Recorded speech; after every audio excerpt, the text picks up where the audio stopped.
Welcome, everyone, to the discussion this evening, Binning in the Informal Economy. My name is Am Johal. I'm Director of SFU's Vancity Office of Community Engagement. Delighted that so many of you could join us on a beautiful night. I just wanted to begin by acknowledging that we're on the unceded territories of the Coast Salish people, the Musqueam, the Squamish, and the Tsleil-Waututh. Also really wonderful to have Ken Leote with us. I first met Ken back around 1998. I was starting a small community project with a friend of mine, Alison Dunnett, who works over at the City of Vancouver, and Jim Green said, before you start any project, you need to go speak with Ken Leote. And I've been charmed with so many wonderful conversations over the years with Ken in terms of the different projects, his views and outlooks on the world that I continue to be inspired with. And I've had a chance to spend some time with Ken and Anna in Toronto at the Cities for People conference a few years back, and some of the great work that's continued with the Binners Project. SFU's been a partner in a number of ways over the years. Currently, the Binners Project is based out of the Charles H. Chang Innovation Center, a couple of blocks from here. The Binners Project also has a sorting contract with the center, and it's already been renewed for another year as well. They've been meeting in our second floor boardroom, but they've been so successful that our small room that only holds about 20 people, so they've been so successful they've had to move over to another site for the next few months. And actually in a few months, when the Binners Project moves over to 312 Main Street, the old police station, we at SFU's Vancity Office of Community Engagement will also have a small satellite office, so we're going to continue to be neighbors into the future. I'm going to introduce our moderator and Emcee for the evening. To get us started, his name is Davin Boutang. Some of you may recognize Davin from his past work with United We Can, Megaphone Street newspaper. Davin joined the Binners Project as a member in 2015, and for last year he's worked on staff alongside Michael Leland, who you'll meet a bit later as one of the two outreach coordinators.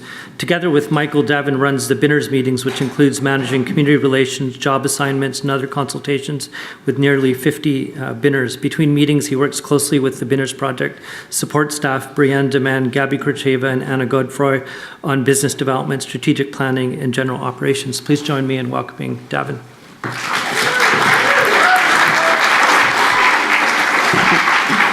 Hi, my name's Davin. I'm with the Binners Project. So give me a bit of time to get comfortable up here. I always get nervous doing this kind of stuff, but I do it for the project. They're slowly transforming me into a social being, so that's good. So I guess most of you guys are here because you know what the Binners Project is, or know what binning is, because most of the time when I talk to people, they don't even know what binner is, which I understand, because I guess binning is more of a Vancouver terminology. So I always say like waste pickers or dumpster divers and whatnot. So today we'll be talking a little bit more what we actually do, more of our, more insights into what the project does and what binning does. So for our guests, I guess we have Lindsay Richardson, and she'll talk about some of her research on income generation. And she's been studying on binning and what she's learning about their connection to individual and community health. And after that, we'll be talking with Bill, who's a binner with the Binners Project, and he's been binning for many, many years, so we can hear about how his day is. Then I'll share a bit more about Binners Project work and what's in store for next year. And then Anna will talk more about the future of the project and whatnot. And then at the end, we'll take questions and answers. So I guess I'll acknowledge a handful of people who are here tonight. There's our members, our Binners. Actually, I guess there's any members for the Binners Project here who you guys want to stand up?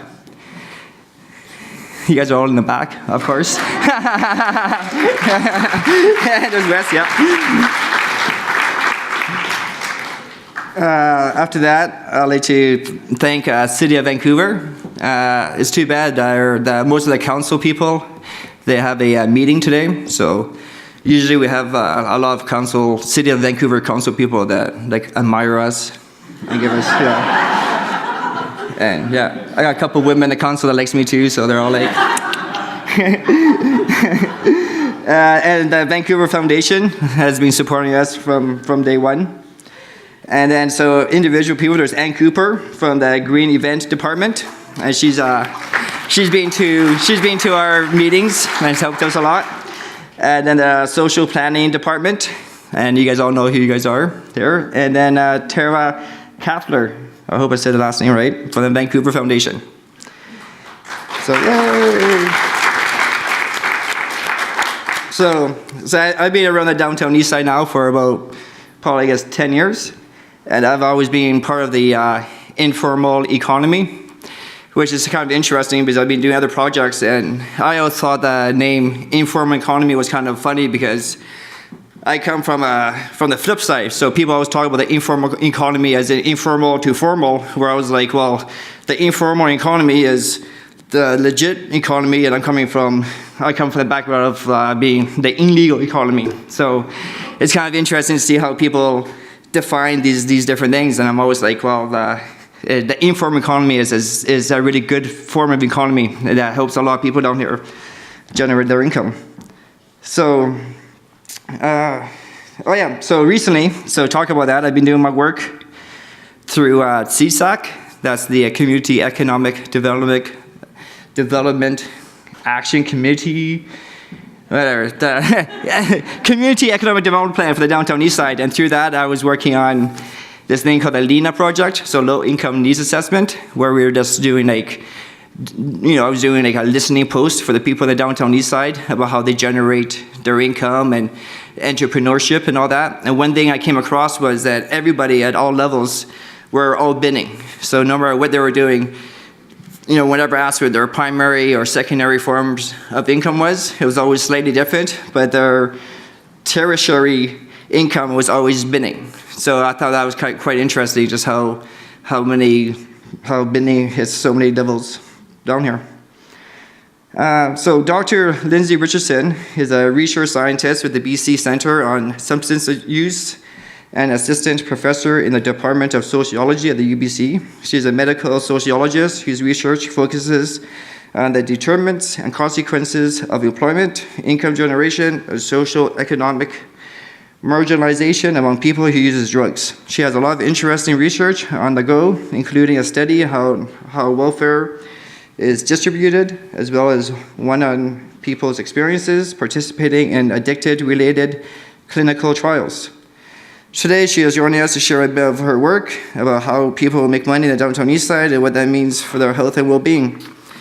It's kind of interesting. I actually joined her study through Vitus and her welfare check study, and it was quite an interesting study because they were asking personal questions like, how do you make your money, how much drugs do you do, what do you do with it, and at the beginning you're like, what's that, but then after a few interviews you get used to answer those questions. So here, go ahead.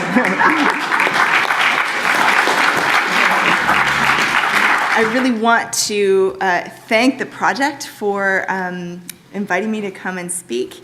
And I really want to acknowledge that there is a lot of knowledge in the room that far surpasses any knowledge that I bring to the table. And I really want to say that up front, that I bring a particular perspective and that it's just one source of knowledge among many. So really want to acknowledge that what I'm going to talk about is not by any stretch the final word, and in all likelihood, this might be an exercise where the academic comes in the room and tells people what they already know. And so I really want to acknowledge that up front and say that the kind of research that I do is sort of like a brick in the wall in terms of answering the puzzle around how best to approach the informal economy. So I really want to acknowledge that up front. And I also want to start with an anecdote that might be a little bit similar, drawing on similar themes to what Davin mentioned, in that my research started out about 10 years ago looking at employment patterns among people who use illicit drugs. And I'm a medical sociologist, so I focus on health stuff, and so there's a lot of sort of health stuff that has a thread in the presentation today, but I really want to acknowledge that health is one piece of a broader puzzle in terms of well-being and income generation and the role that informal recycling, which is what I call it, plays. And when I started my research 10 years ago, I was asking people about the relationship between their employment trajectories and their drug use trajectories. So how were those things related? How did some people manage to hold a job and use drugs and other people didn't? And what was behind that? But when I asked people about employment, and I came from an institution, I thought that they should have a job, which I didn't. I just wanted to learn about what worked for some people, what were the barriers to employment, was it a problem of supply, was it a problem of demand, what was going on? And so I had to change the questions that I was asking from what's your relationship with work to what's your relationship with money, which is a much different question for people. And so, as academics go through our particular processes and contribute a particular kind of knowledge, we also have a lot of learning to do in terms of the ways in which what we do is perceived and how that affects the research that we do. So just want to say that up front. And in terms of socioeconomic well-being and health, which is sort of what governs what I spend my days on, I think it's important to acknowledge that when we're talking about socioeconomic well-being, we're talking about something that's very complex. It's everything from unemployment and access to the labor market to whether or not people have adequate income to whether or not they're materially secure, whether they have housing and food security, and also things like what do they do when they don't have enough money. And so I also really want to lay forward at the outset that there are a lot of social and structural things like public policy that really shape people's well-being in terms of their economic lives. And that might be related to the housing stock in Vancouver that drives rent really high. It's also related to how we set up our income assistance programs. And income assistance hasn't been increased in 10 years in any meaningful way. And it's delivered on the same day every month, which, as we all know, tomorrow is check day. And it's going to be an interesting day. Every time check day rolls around, I can't sleep because I'm so worried about what's going to happen. We also criminalize drug use and sex work, and we criminalize non-market-based generation. And it's not that it's illegal, but there might be civic ordinances against certain kinds of activities. And those legal statutes have an effect on the people who are engaged in those activities. There's also a lack of, or an insufficiency of viable legal economic opportunities, and I'll get into that a little bit later as well.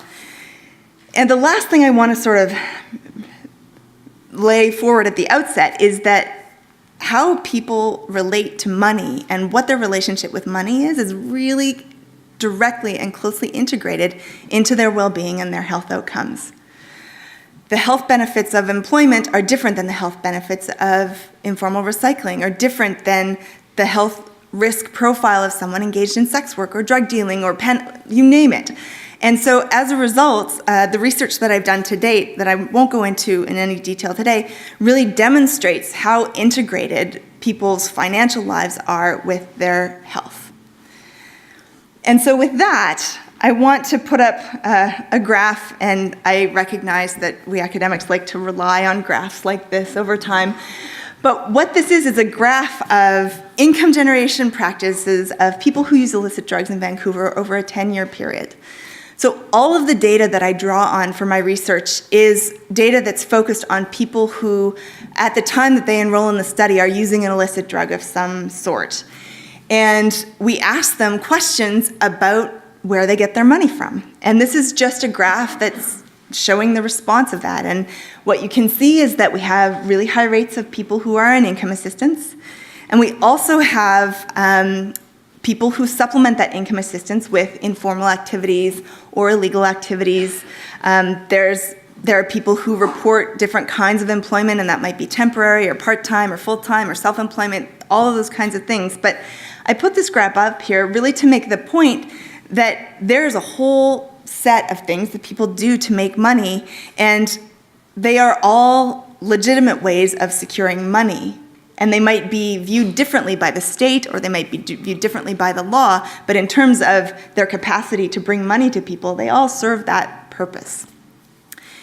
And when we're looking at this graph, informal recycling would be included in the red line. And so we note that there are a lot of people who are engaged in informal recycling, and that's pretty consistent over time. It's something that isn't new. It's been around for a really long time. And so, one of the things that I want to emphasize is that, and it's something that Davin already talked about, is that traditionally, when we think about a continuum of employment, about going from unemployment to optimal employment at opposite ends of a spectrum, there's a very conventional way that that's perceived. And, it almost always exclusively relies on formal labor market employment that looks a very specific way. And I really don't think that that adequately addresses what's actually going on economically in the world. And so there's some other interesting work that's been done with a group in Toronto at one of the sort of drug user harm reduction service providers that have a lot of peer participation. And what they've done is they've actually developed internally a spectrum that goes from very intermittent volunteering all the way up to being formally employed by organizations. And I think that's a model that you guys have in the Binners Project as well. It really spans the whole spectrum. And people often conceptualize this as you start at one place and you move up the spectrum. But in the work that I do, it's really clear that people might do that, but they might not. They might decide that they want to fall on a particular place in that spectrum at a particular time in their lives, and that's enough, and that's fine, right? That's all they want to take on, and they get benefit from that. It might be money, it might be how they structure their daily lives. It might be being part of something that they find meaningful, and those are all legitimately beneficial things to be doing. But one of the things that I would say is that when you start to get to the part of the spectrum where there's actual formal opportunities, when you talk to people about what they want to do, they want to do a lot of that, right? So this is a graph that shows the number of additional hours of paid work that people want. And again, this is a group of people who are drug using in the city, and I won't spend a lot of time here, but just note that a lot of people want to be working full time, but a lot of people don't. And those are both legitimate approaches to that question. And so what I'd like to focus on just for the last couple of minutes of my presentation is a new study that I've just finished. I think we put the finishing touches on it last week, that really looks at informal recycling, takes that red line and unpacks it a lot. And what we did was we looked at data from a couple of studies, and we looked at the data that we've collected on income generation, and we examined how prevalent it was, how much informal recycling people were doing, because we know that a lot of people do it, but we don't necessarily know within a particular population to what extent they do that. And what we also wanted to do was look at the factors that were associated with that. And so this is all coming up out of order, but that's okay. What we did was we looked at a whole host of different things, and the factors that we found that were associated with informal recycling were things that we didn't find necessarily all that surprising, but I think are important to note. Men are more likely than women to be informal recyclers. People who are informally recycling are more likely to be methamphetamine users. That's not to say that they all are, and please remember that we're dealing with a cohort of people that use drugs already, and so there's overlap with the broader binning population, but it's not the broader binning population. People are more likely to inject drugs. They're more likely to live on the downtown east side. They're more likely to have confrontations with police. They're more likely, if they're injecting, to inject publicly. And they're more likely to have difficulty finding clean syringes, which has a whole host of implications that I think we should pay close attention to. One of the things that we wanted to dig down on was those police interactions, the fact that people were more likely to have interactions with police, and we wanted to know what the characteristics of those interactions were.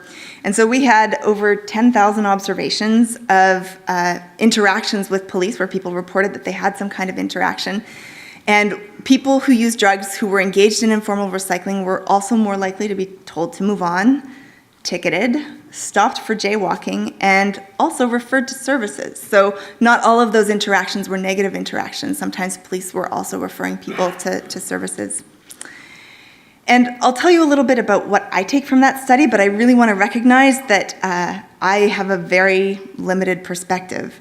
And so I very much invite anyone else's perspective on how to interpret these findings. One of the things, if we're thinking about those drug use patterns, is that the physical demands of informal recyclers who are working hard and traveling great distances, often geographically quite broad distances, may need to supplement with something that helps them stay awake and work hard, right? Methamphetamine is something that does that for people. I also want to really speak to the fact that we had people who reported having difficulty accessing clean syringes. People who are informally recycling often have carts or bags with them, and often the services that would provide these services can't accommodate a cart or a bag. And so it's not surprising that they would use those services less, because those services aren't designed to accommodate the actual physical carriage that they have with them as they carry with them on their way. Informal recycling also occurs outside, so there's a lot of heightened visibility, so it's also unsurprising that they would have more police interactions. It's easier to be seen. And I cannot emphasize this enough. When you have informal activity that is stigmatized, it often leads people to use services less. Once stigma is a part of the equation of people's daily lived experience, that affects the degree to which they're willing to go and use a service or go and talk to someone, not because they don't want to, but because stigma pushes people away from services that are designed to support them, and we know that from research in HIV and addictions. There are considerable opportunities for strategies to alleviate some of the threats to well-being that this study's identified, and I'm not going to go into those, but I wanted to put those on the table because I think there are other people that can speak to those opportunities much better than I can. And so I'm going to leave it there, and I'd welcome, if you have comments or questions, I'd welcome you to ask in the Q&A or find me afterwards. And before I finish, and I'm sorry I'm over time, I really want to acknowledge the study participants who give of their time and their personal experiences for us to be able to collect data. The team at the Center for Excellence in HIV and AIDS and the BC Center on Substance Use, that's a mouthful, my co-investigators and the funders that support this work. Thank you.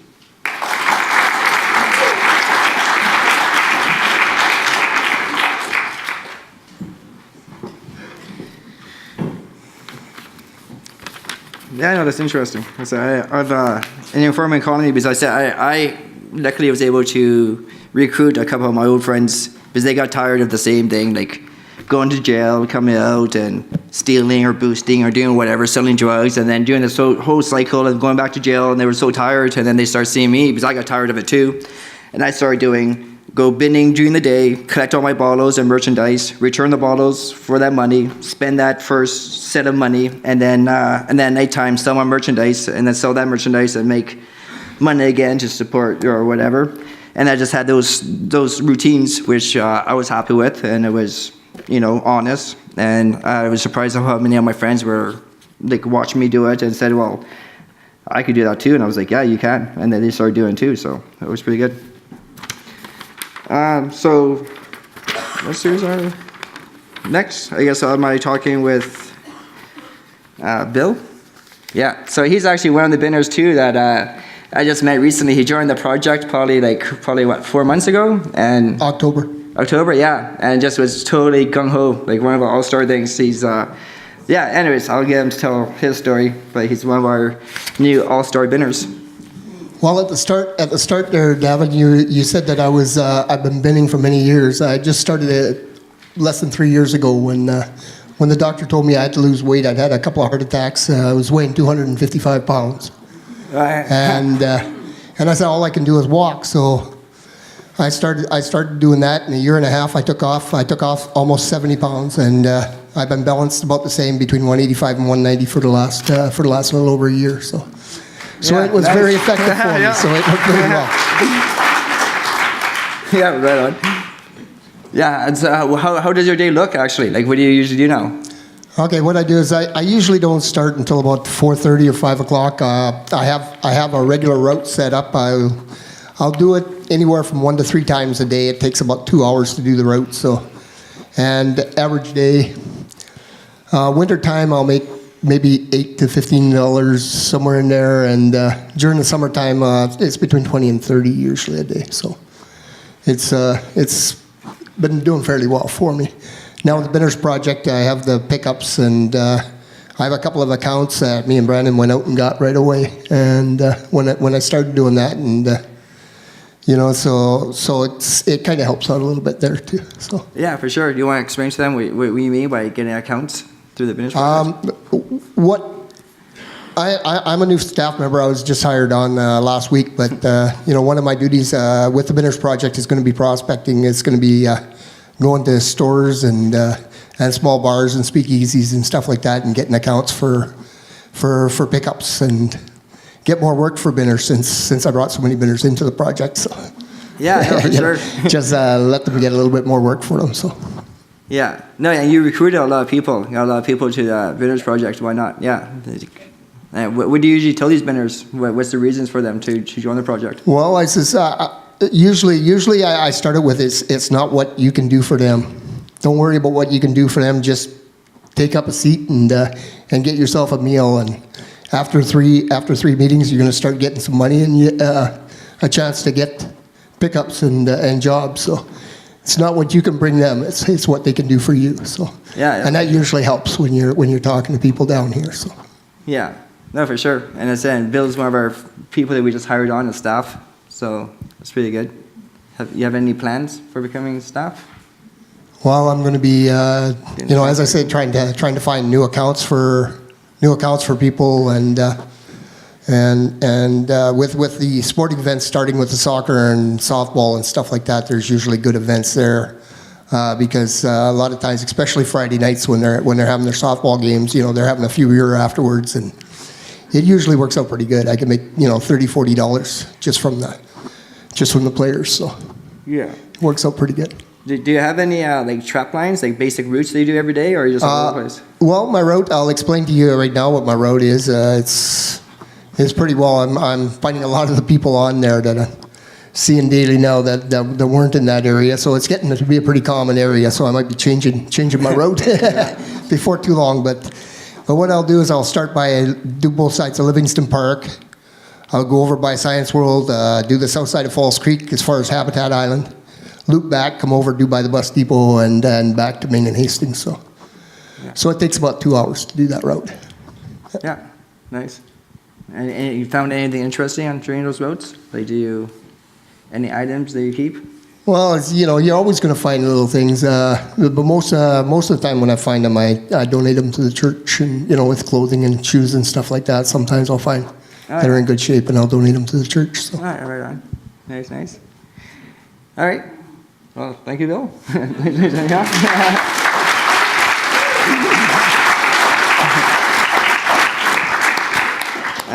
I guess I'll talk more about the actual Binners project and how it works. So there was a couple of you guys that were at our meeting today. So you guys came for the second half to see how it is. So now this year we have usually about 35 to 40 Binners that show up to our weekly meetings. So we have it every Tuesday. Eventually, end of the summer, we'll be on Main Street there. We'll have our own actual Binners project space, which will be pretty good. So what we usually do is we have job assignments, which is so many different aspects of it, as we're such an emergent organization. So we have event contracts. So for example, I guess our two biggest ones is we have the PNE. So we did that last year, which was great. And this year, we'll do it again with more Binners. It's a bigger contract, which is awesome. Car Free Day was another huge one where we did that last year just for one event, just manning one booth. And now this year they hired us to do all three events and all the booths for each event. So those are two of our biggest contracts. And then we got a whole bunch of other ones. We're doing the Fair in the Square this weekend and all this. And with these event contracts, what they're really good is we're actually paying the Binners per hour. So we give them an honorarium. And of course, Anna pushed it. When I first joined them too, I was like, oh, I'm super happy to work for minimum wage because that's what I was used to. And she pushes it to each of us getting $12.50 or more. So it's more than minimum wage. So all the Binners are always super happy about that. So that's the events. Then we do pickups, which is where we started at the beginning. So that's where we go to offices or businesses and whatnot and pick up just the bottles there. We usually have like a little Encore box there, and we just like replace the bags, and the binner returns the bottles, and that's what they get for their wage. But what we finally did is we've improved that system to sorting contracts. So we were working with I guess like Radius and SFU, and we had Brandon, wherever he is, somewhere in the room.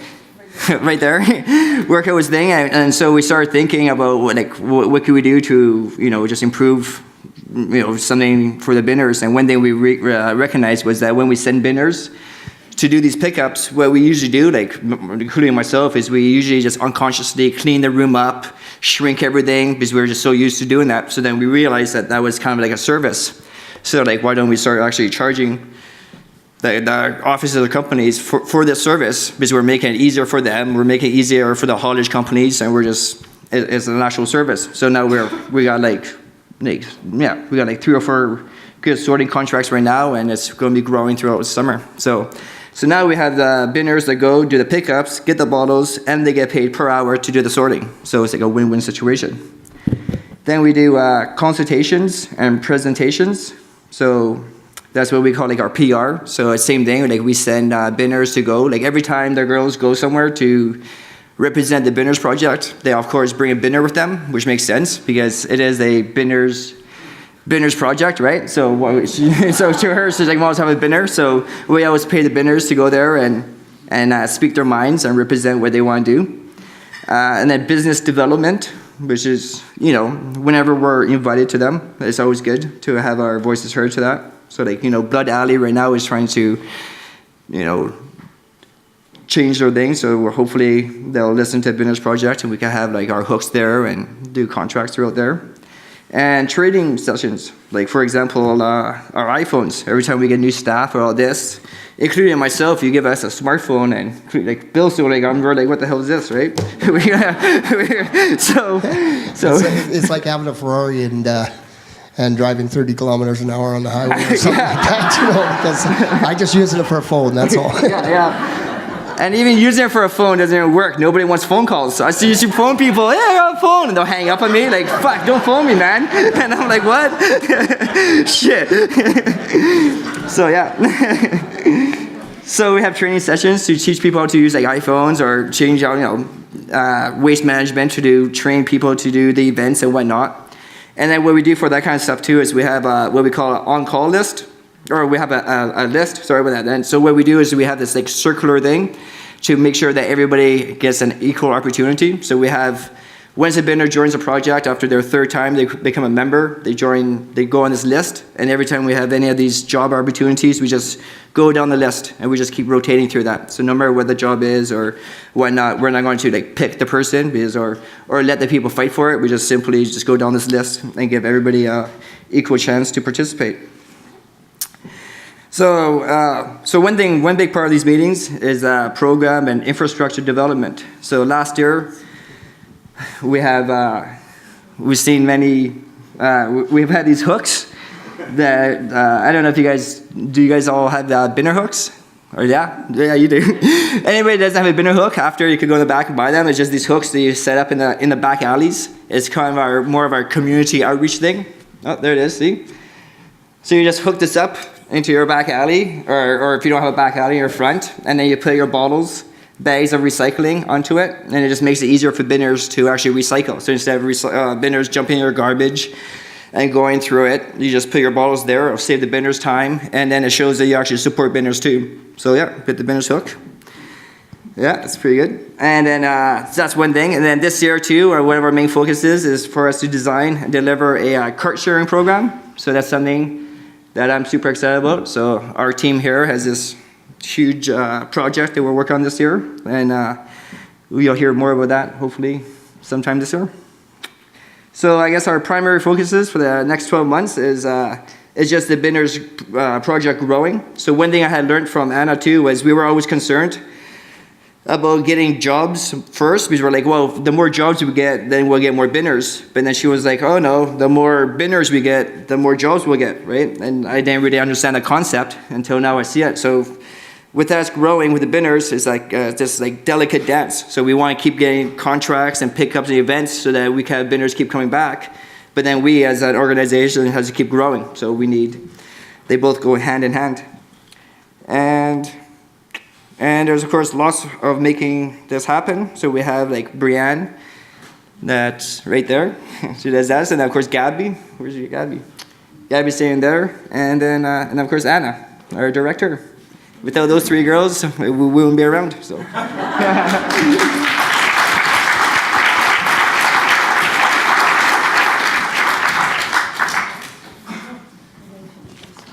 yeah, so here's Anna.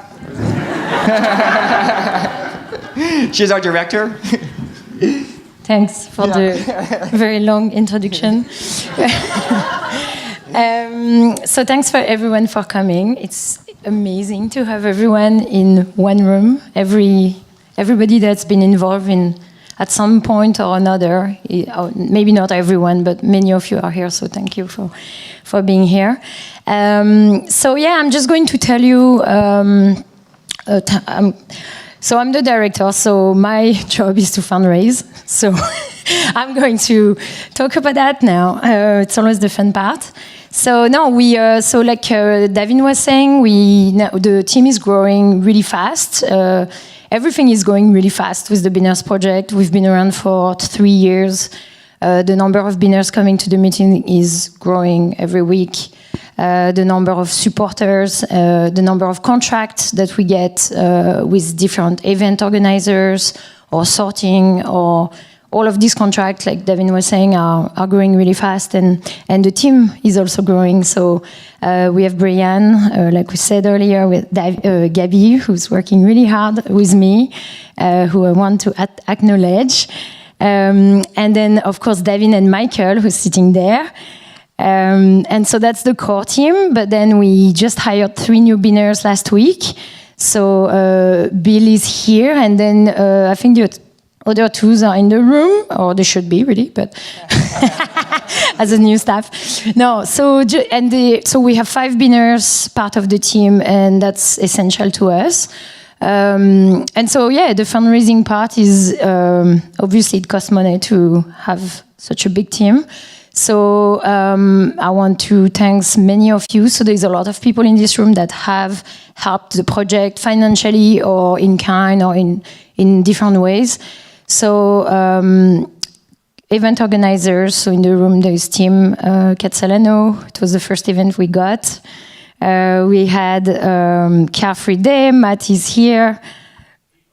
So there's people from, I think people from Brand Life are coming tonight.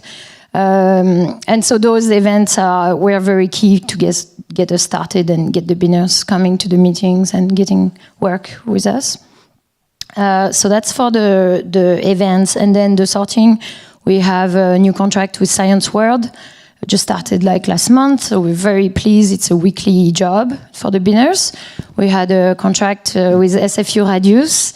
Patrick is here. And then we also just signed a contract with 312 Main, the former police building. So we just got a contract, and it's going to be a daily task for a Binner, so sorting as well. So that's very important to us, obviously. So that's how, we relied a lot on grants. The first, as I guess any new initiative, grants are like essential in the beginning. So Vancouver Foundation, City of Vancouver, I know that Tara is here in the room, also Wes Reagan from the city, I don't know where he is, I know he's here, but yeah, and a lot of people from the city that really opened the door to us, and they were excited about giving us a chance. And the City of Vancouver wants to take a step toward the informal, like supporting the informal economy, and they recognize that there's a need for that. So we're very grateful for that. And then finally, if you haven't had a chance to help us yet, there's a surprise under your chair. So if you want to reach under your chair, there is an envelope for everyone. And there's 3 things in the envelope. even if you don't donate any money, that's all good. You can take the sticker. So there's a sticker. There should be one for everyone. I hope we had enough. So the stickers, we invite you to take it and give it to a friend or just use it yourself.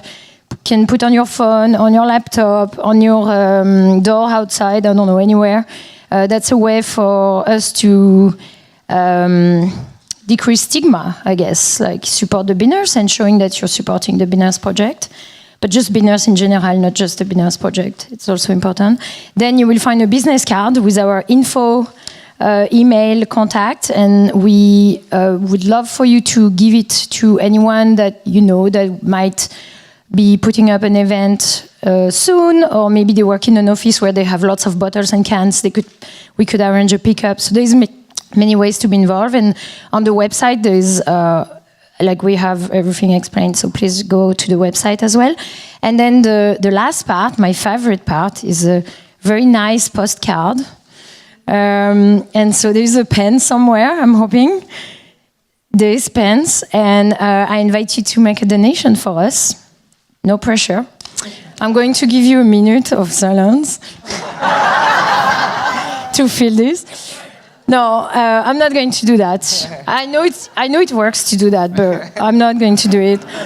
I'm just going to mention that a $25 donation would cover all the expenses that one Beaner cost to the project. So that means food and $5 travel expense for the Beaner when they come to the meeting. So if you give $25, that will sponsor a Beaner for a month. You're also invited, of course, to make a monthly donation. We really like that. I think we have two right now, 2 people giving us monthly donations. So hopefully that can change today. Yeah. So that's my part. That's it, really.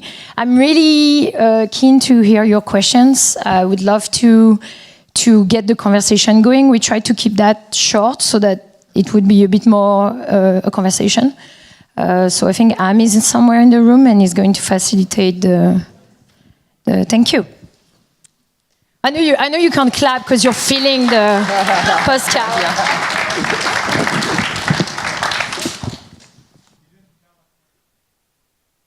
Sorry? Oh, Ken wants to know where to put them. The Beaners are to go around picking them up. No, there's a box at the back there. Oh yeah. Ken knows there is a box. He used it earlier. So there's a green box. You're also welcome to leave anything you want into that box. Thank you. We've got about a half hour for questions or comments for people. So if you could just put your hand up, I can bring the microphone around to you. And Michaela I has can bring another the one mic. too. Hi.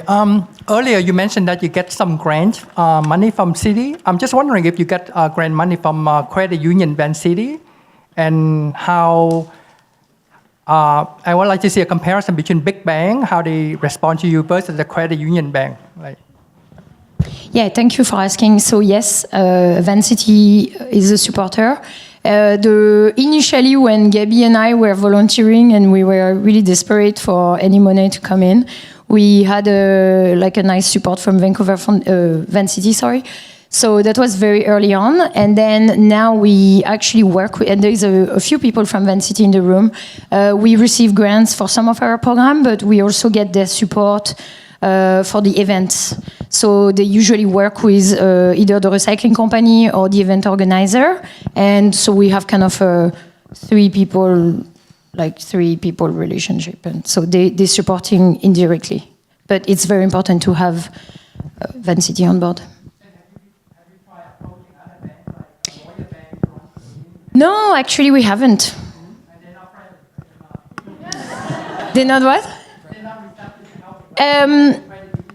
I would say exactly. Vancity Credit Union are obviously community orientated, so they're keen and they're happy to give us a chance.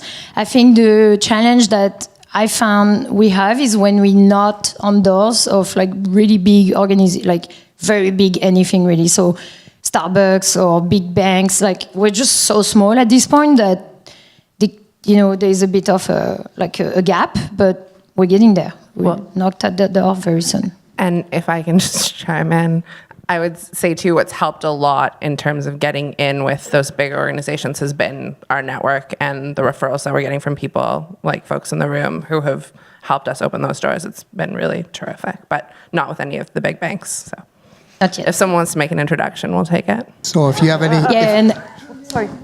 if you have any connections with the big banks, we'll be grateful for any help you give us. No, and it's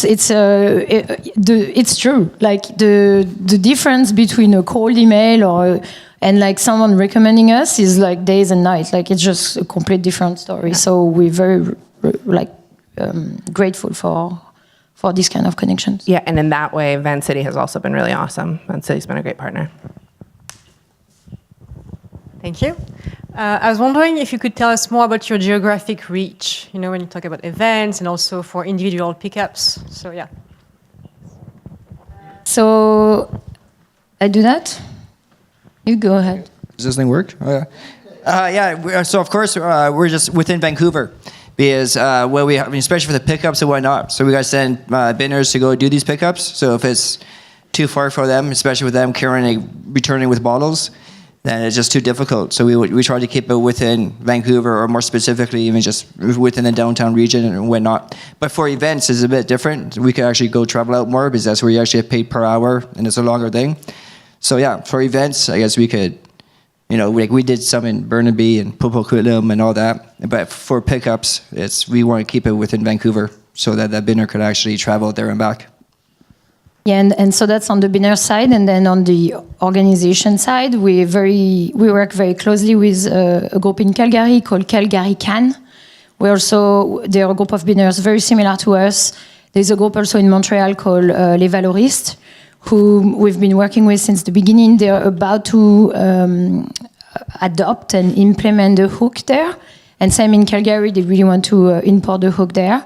And then we connected with other waste picker group across the world, and it's fascinating, like to compare like initiative from like each cities and how people rely on that and what organizations do to support them. So we're also connected with the Global Alliance of Waste Pickers. So they're based in Brazil, but they're across the world. And so we have a specialist in the room as well. I don't know where she is. Sorry? Oh yeah, and we're also connected with Hamilton. I mean, anyway, but it's very. It's not. It's hard to explain as well to the binners like why it's important, because right now it's not going to help them. Like right now, working with Calgary is not going to change your day as a binner. But we're really hoping to raise awareness around the informal economy and binning. And I think again together we obviously have a stronger, louder voice. I was actually recently in Winnipeg for a conference for social enterprise, and I was quite surprised how many people in other provinces heard about the Binners Project. I wanted to start in their province or city. So that's one thing we want to do, is start go all across Canada and just have all of the Binners united.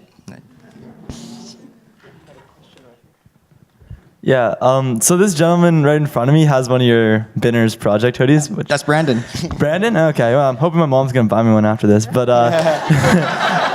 I was wondering, you guys have the definition on the back, but is that your definition, or is that Webster's, or is that Urban Dictionary? Where'd you guys make that, or is that has that been around for a while? Yeah, Ken Nietzsche came up with that definition. So he came up with a definition for a binner. Okay. So it's the definition. So Ken is The term was actually defined by a man named Bob Sarty, who used to be a reporter in the Vancouver Sun, and he, as far as I know, was the first person who ever used it. He used it in an article talking about us. Yeah, so it sort of came from there. Yeah, binners is a Vancouver term. It's actually a subculture here, where most of other cities, they don't know what binning is, but you say dumpster diver or waste picker, then they clue in. So binners is a Vancouver term. you can buy the hoodie at the end. Thank you very much for having this meeting. And I think the binners and your counterparts around the world, whatever they're called, cartoneros, récupérateurs, waste pickers, etc. It's a global movement, and I call them the unsung heroes of urban recycling. And these are green livelihoods. The work you're doing is very, very important for the greening of our cities. And I just want, even though I don't live in the city of Vancouver, I live in Richmond, but I want to salute the city of Vancouver for supporting this, because most municipalities are not supporting the binners and their livelihoods. There are some exceptions, but I just think what you're doing is showing real global leadership. And I will write and publish about this meeting, and I think you made some history tonight, so congratulations. She's the specialist.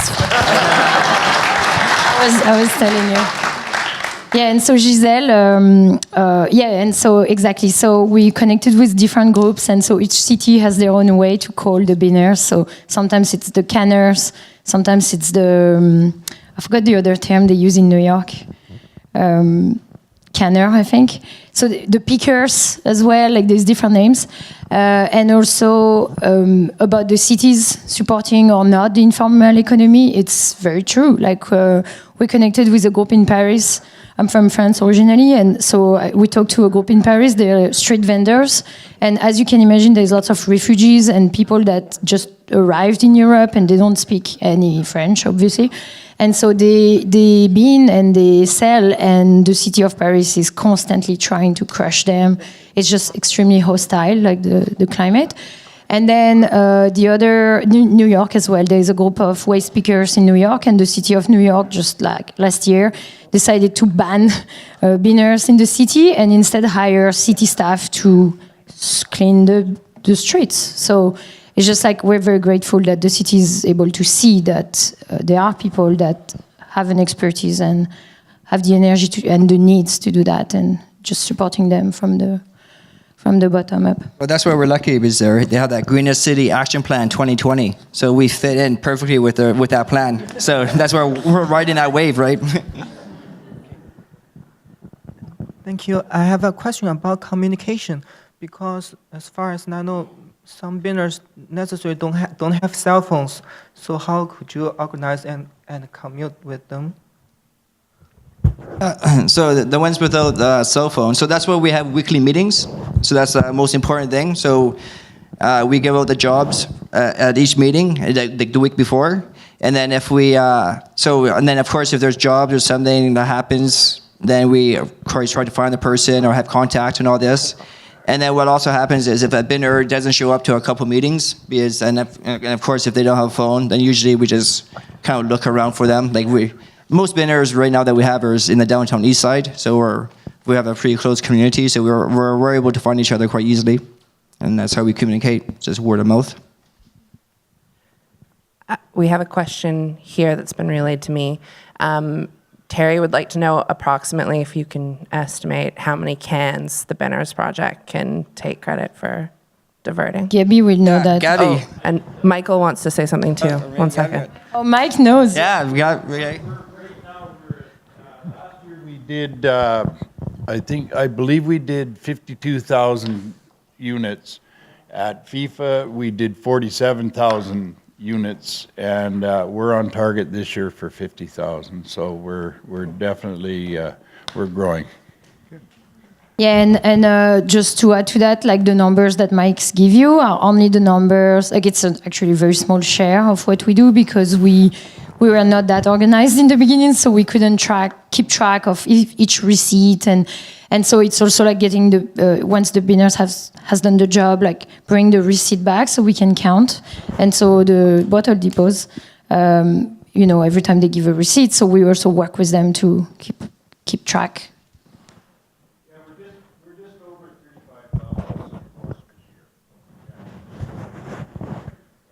And one thing I'd like to add to that is that's just the ones that were the pickups that were distributed through the Binners Project too. If you want to look at the number of the empties that were brought in by members of the Binners Project, it's going to be infinitely more than that. Hi. I'm a nurse who works in the downtown east side, and if I wanted to refer someone to your program, what information do I give them, or do they just show up to the meetings? Yeah, so we have a same format every week. So meeting is always same place, same time. So it's very easy for people. We also have like some info stuff that we could share with you. But yeah, definitely, we found that when the binners come to the meetings the first time because they've been recommended, or like, you know, someone who worked with them recommended them to come, we found that they're more likely to come back and be more involved because there's a bit more of obviously like a personal side. So thank you. Terrified of microphones. Yeah, so I had a few notes written on my hand, or just questions. First of all, like just a couple nitty-gritty questions about how you do your job. Like, how do you stay safe when you're sort of reaching into cans, you know, there's shards of glass or potentially needles or broken things, sort of how you kind of stay safe or watch out for each other. Another is, what's the status of depots? I've noticed that like United We Can used to be really close. Now I see people, you know, carrying 4 or 5 gigantic garbage bags with shopping carts halfway across the city. What's your status of in terms of dealing with that? Also, cans, does it matter if they're compressed or not? Like, it seems like it would be a lot more practical to squish them, but I see them not. Also, like drug use, have you seen an impact, positive or negative, in terms of how this work has enabled people to be off drugs, or do they sometimes need drugs to sustain their level? And then also, have you had any success in reaching out to, I'm not sure if they would be Chinese, but I see a lot of like different demographics doing binning, and I'm not sure if I see them here for one reason or another, but yeah, if you've had any success reaching out to maybe the older Asian population. Yeah, sure, I can. So so that's one project I like to do, is maybe get some students and do that, because we do not talk with the Asian population, and there's a huge population of these little old Asian ladies that bin, and there's like, yeah, just a big barrier there. So hopefully, eventually, in the next few years, we could connect with them, and because they're bidding too, so why shouldn't they be part of the project? So that's something that we're working on. Drug use is just always it's just part of life for us, right? There's no answer to that. Like, we sustain it, and like, sure, having, you know, more of a structure could help you not do as much or get off it. So that's why the British project is there, to communicate and have structure and give you all income. So I guess eventually it does kind of help, but it's still your own personal choice. The crushed cans, so you don't want to crush them, because if you crush them, then the depots don't know if it's a beer can or not, and there's a difference because pop cans are 5 cents and beer cans are 10 cents, so they have to know if it's alcohol or no alcohol. What was the other one? Yeah, the depots. So yeah, it kind of sucked when United We Can moved out of the downtown east side. Like, they didn't have much of a choice because the building was falling apart, and you know, rent and all that, so they have a better faculty, but. Yeah, we're still working on that. Like, maybe have pop-ups or something, but it is hard. It is a lot of work for binners to carry on their bottles. Like, to me, I think there's a lack of depots in the city, but we could work on that. And what was the first one? Oh yeah, the safety. And again, just part of life, right? Like, all our hands are made of, so you know, but. You know, safety for all this, and then safety in numbers too. I don't know. I whenever I heard a story about a binner being attacked, I always wondered how that works, because I think it's just a binner probably like doing himself misbehaving. But I find the city accepts most binners. I've never been attacked or threatened or nothing, right? So a lot of times with the sharp objects in the trash there too, you just gotta watch what you're doing. And you know, some people wear gloves, but some people too, they like to. Keep their hands free, and you know, it just makes it, you know, actually you're more reckless when you're wearing gloves. So sometimes I find it just, you know, if you can see it, or you can get something to just move things aside, it just makes things easier. I'm just going to add 2 things. Sorry.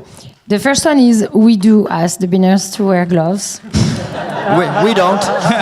They say yes, and as soon as we're gone, we know it's, you know, but we do ask. It's mandatory. And then the other thing I wanted to add about reaching out to different demographics is we have a partnership with UBC, the Ethnographic School. 2 of the students are here tonight, and so we've been doing that twice already. 2 different summer. We do a small study on the population, either that comes to the meetings or the one that do not come to the meeting. And so we're slowly getting started and organized. We need more data, more information, and we just need more, like, the team is small and we're busy, so it's really hard to have time to go around the neighborhood and talk to people, and especially there is the language barrier and everything. So, but we're working on it. It's something very important because we want more women, we want more minority groups in the group, or we're happy to, we will probably set up different meetings for different people. So we're working on that. Yeah, I wanted to get back to the number question that was asked earlier about how many containers. And I think Bill, what you were saying about if you really looked at the number of containers that binners are bringing in within the project and outside the project, it's many millions of containers and hundreds of millions over the years. But we have Scott from Encore here tonight, and what I think is a more relevant question is how many containers are we missing? Like how many containers end up in the landfill that we should find a way to get back because there's there's deposits being paid on those containers. So while you're here tonight, Scott, maybe you could fill us in on what we're missing out on. Sure. I can answer it hopefully quite quickly. The number that we are not getting, we collect 1 billion containers a year. So that's how much is packaged beverages are consumed. But we only get 80%. So simple math says there's 250 million containers that we don't get. To support your comment, there is no question that the binner community, and it's not just the small geography that the binner project covers, or the downtown east side, but we have binners in every community in British Columbia. We have outdoor bins that you've seen around the city, and they are also in Port Alberni. They're also in the Kootenays, because every community has binners that are critical to our collection and success. But of the 250 million containers we don't get, more than half are in institutions, commercial buildings, offices, and that's why we strongly support the initiative of the Binners Project to do the outreach. I'm glad to hear, Bill, that you're on board and you're going to be doing this, because when people are in offices, they just throw those containers away, and there's an awful lot of them. We get them from the big bars, we get them from the big venues, but those mid and small size offices, stores, restaurants, that's where we need to attack. So 250 million at a nickel a piece, that's a lot of money. And we're sitting on the deposits, we're happy to pay them back. And the other thing about the city of Vancouver, how much they're going along with us. This year, the Binners Project got an award of excellence from the city for a Green City Initiative group. So, there were a number of us that were there that night. So I think that's something to be proud of. So. Thank you. I'm just curious to know if, because Jerry from United We Can is here. What's the number again? Like the number of the binners? Do you have it in mind? Like how many bottles and cans are brought to the depot each day, just for one bottle depot?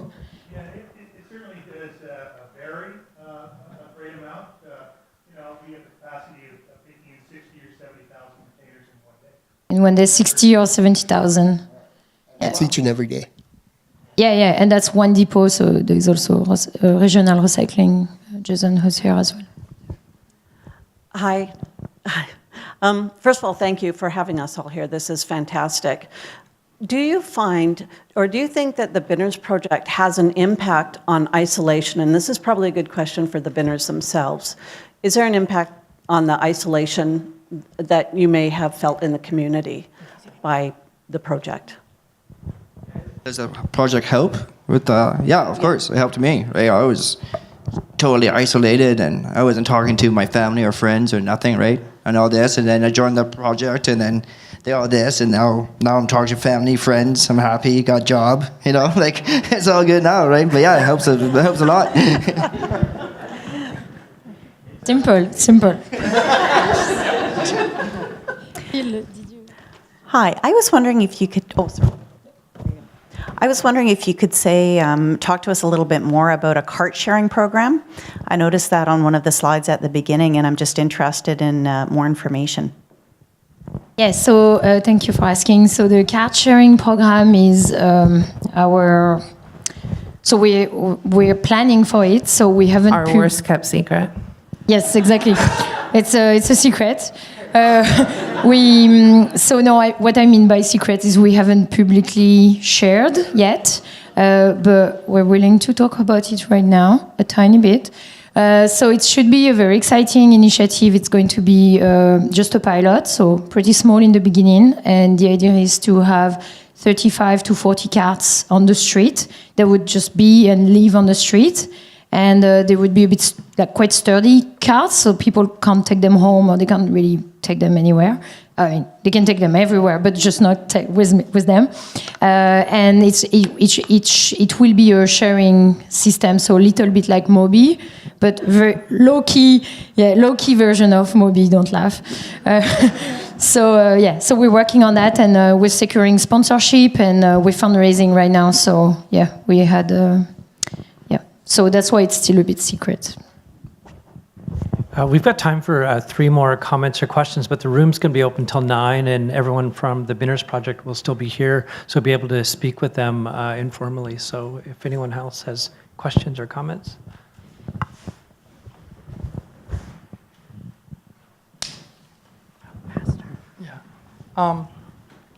So given the fact that with technology such as self-driving car, artificial intelligence, and automation displacing potentially millions of people worldwide in the future, how do you see the Binner project evolve in the future as an informal economy that keep community together and keep providing purpose and meaning for people?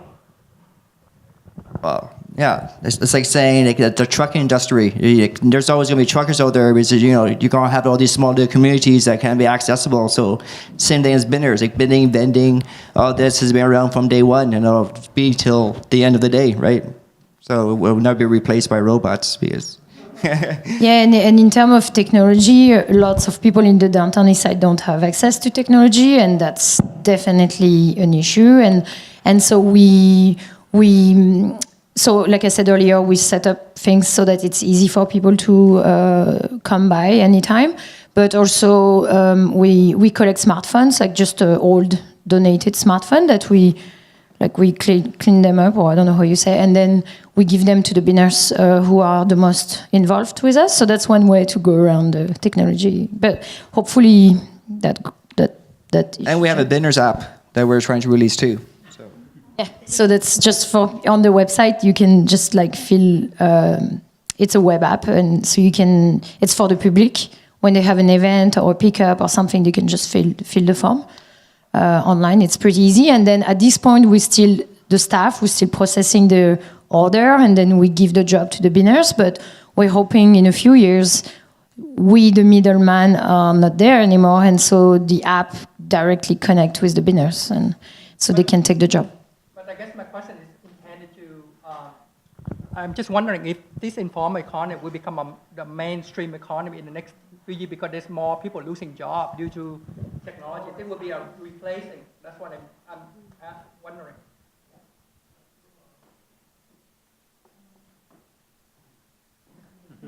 Go ahead.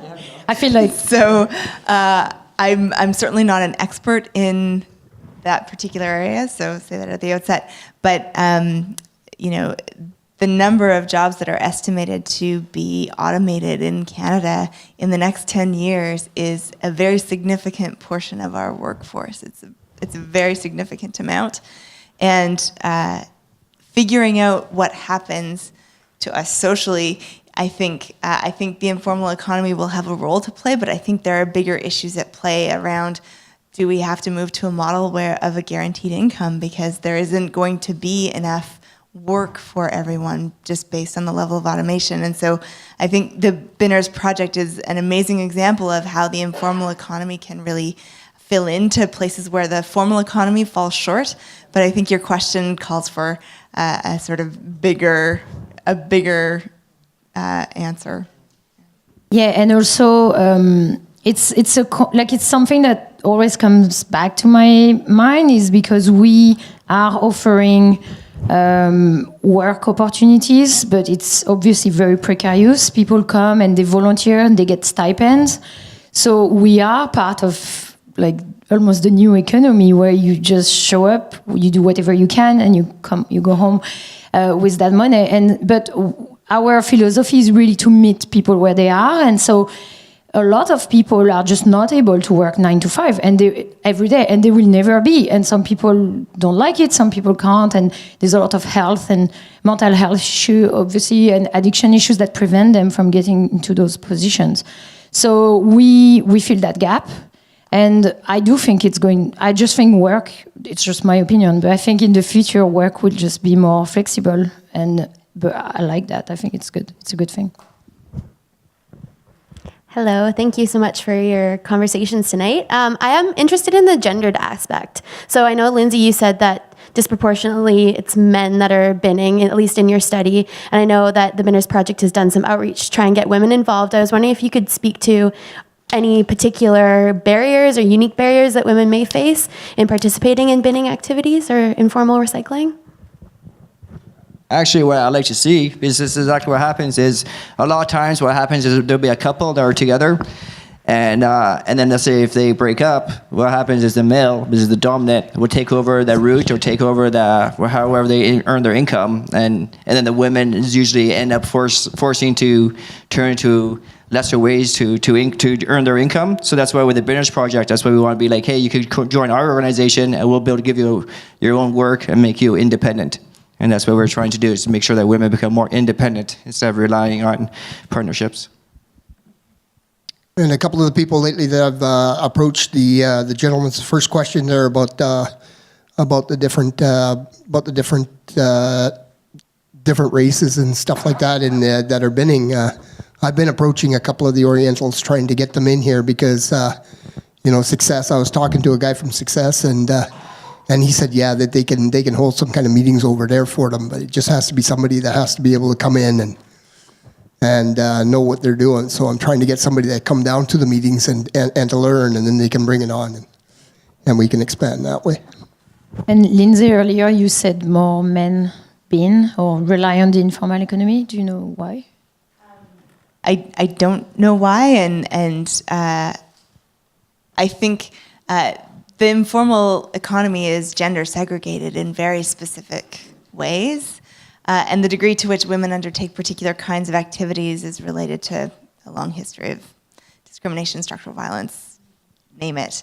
But one of the things that I think is important to talk about are the ways in which that can be addressed, and I think the outreach of the Binners Project is an important start, and I think thinking about cart design and making sure that it is gender-friendly, or building the capacity to lock a cart so that people don't have to worry about being targeted because they're less strong or less physically dominant.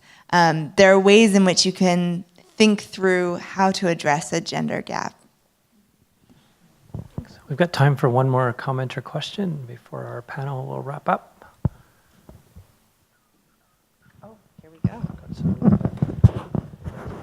You've talked a little bit about your growth kind of strategy or kind of big ideas for the future, wanting to reach across provinces and things like that. What are the biggest obstacles to your growth right now, and what's a kind of sustainable model for you going into the future? So, interestingly, our biggest challenge is just capacity. So we know that there is lots of demand to work with more event organizers, more businesses, more office, more binners, more. The truth is we're just so crazy busy all the time. So we just don't have time to reach out to more people. So I mean, it's a good problem. Do you mean people or businesses? Sorry? Do you mean binners or businesses in terms of time to reach out? Everyone, really. We would like to reach to help more binners. We would like to get more income opportunities, but that takes time and, just work and time. And so that's our biggest challenge is just where do you start? It's the chicken and egg thing. It's to get more contract, you need more staff, but to get more staff, you need more contract. And so grants, we rely on grants right now, but between the sorting, the event program, both these two main programs, we're hoping to move away a little bit from grant money and have, those programs are almost self-sustaining. So we're hoping we can even grow that so that it pays a bit for more staff. And Were you asking about across Canada, like province to province, or?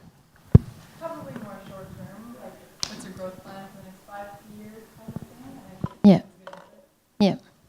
And also, and for the other groups, they want to work with us and we want to work with them, but they have the same problems. And so we're both we do want, and they want to take the hook and sell it. But we're like, okay, let's do it. But we don't do it because we're just too busy.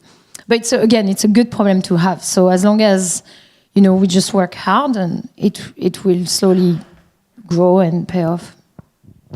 So the room will be open till 9, but I'm going to actually give it back to Anna and our Emcee here to close off. What do I say? Yes, so we have an event coming up in October 16. It's the Coffee Cup Revolution. So this will be our third. So it's a one-day event. We raise money in advance, and we offer 5 cents in exchange of used coffee cups. So the first 2 years, we had over 40,000 cups in 4 hours. So it's a very important event for the binners and for all of us and our friends and supporters. So we would like to invite you, October 16. That's it really. Thanks everyone for coming. We're hoping you guys stay around and we can talk a little bit more. Ken is waving. Yeah, please don't forget the envelopes. There's a green box if you want to drop them off. That would be fantastic. That would be amazing. So, thank you everyone. All right, thanks.